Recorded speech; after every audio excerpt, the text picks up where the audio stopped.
Let me ask about another piece of news here. South Dakota Senator Mike Rounds, as I think you know, was on ABC over the weekend. He spoke about the 2020 election and also referred to the election campaign that is now starting in 2022. Let's listen.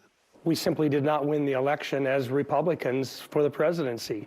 And if we simply look back and tell our people don't vote because, there's cheating going on, then we're going to put ourselves in a huge disadvantage. A couple of things to ask about there, Mr. President. Let's start with the politics. Is it a disadvantage for Republicans to keep talking about the 2020 election in 2022? No, I think it's an advantage because otherwise they're going to do it again in 22 and 24. And Rounds is wrong on that, totally wrong.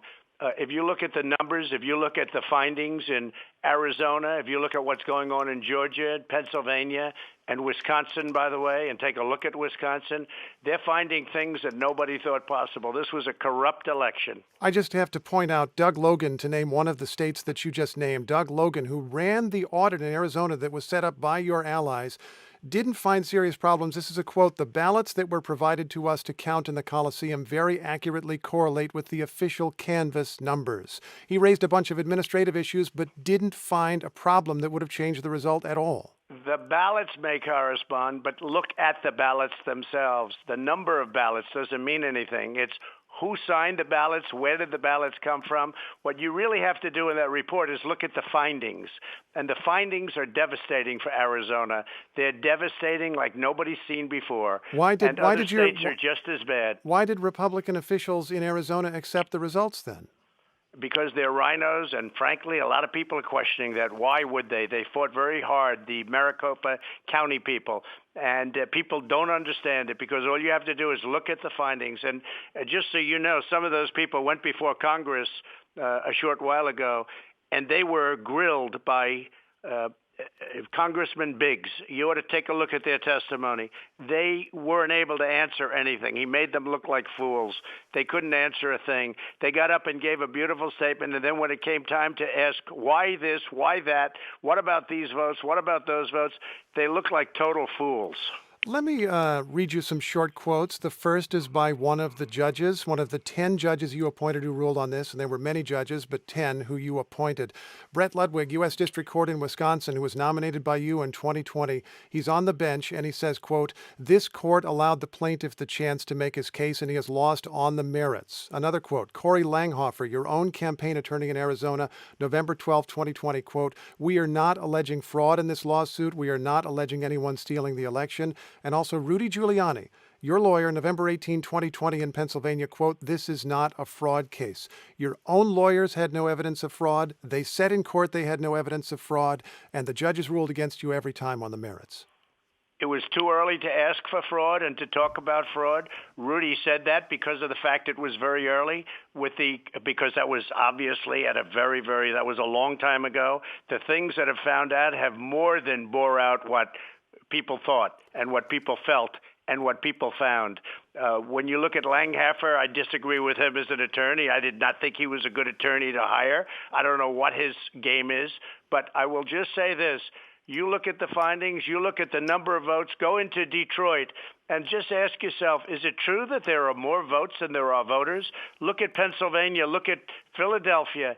Is it true that there were far more votes than there were voters? It is not true that there were far. That's a pretty tough thing. That's a pretty tough problem. It is not true that there were far more votes than voters. There was an early count. I've noticed you've talked about this in rallies, and you've said reportedly this is true. I think even you know that that was an early report that was corrected later. Well, you take a look at it. You take a look at Detroit. In fact, they even had a hard time getting people to sign off on it because it was so out of balance. They called it out of balance.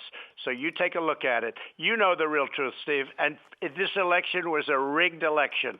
Why is it that you think that the vast majority of your allies in the United States Senate are not standing behind you? We did have that statement by Mike Rounds. Because Mitch McConnell is a loser. And frankly, Mitch McConnell, if he were on the other side and if Schumer were put in his position, he would have been fighting this like you've never seen before. He would have been fighting this because when you look at it, and this is a long way from over, you take a look at what's going on now in Pennsylvania, take a look at what's going on in Wisconsin. You just take a look. Now, we had a lot of cases where the judges wouldn't hear them. We had a case in Nevada that was so good. When you read the papers, it's impossible. The judge refused to even listen to it. We had many cases. In fact, they say, and I can't testify because it's been through a lot of systems, a lot of different systems, but they say, and they say very strongly, the judges just, nobody's really gotten a chance to look. Look at the United States Supreme Court. They refused to hear the case. And you had, I They guess, said there was no 19 standing to states give the suing. case. That's correct. Well, Can I yeah, just no ask? standing. I know, no standing. And the president of the United States supposedly didn't have standing either. So I wanted to file it myself. They said, "Sir, you don't have standing." I said, "Wait a minute. I'm the president of the United States. They just rigged an election, hundreds of thousands of votes in different states.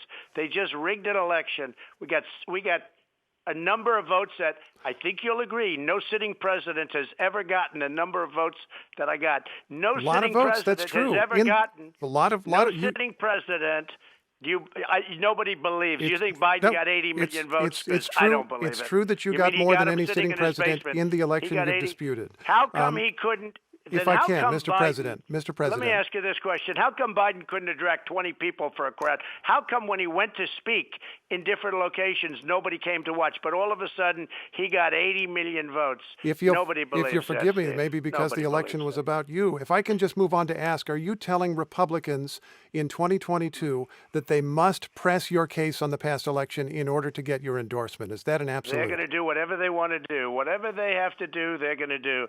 But the ones that are smart, the ones that know, you take a look at how Carrie Lake is doing, running for governor. She's very big on this issue. She's leading by a lot.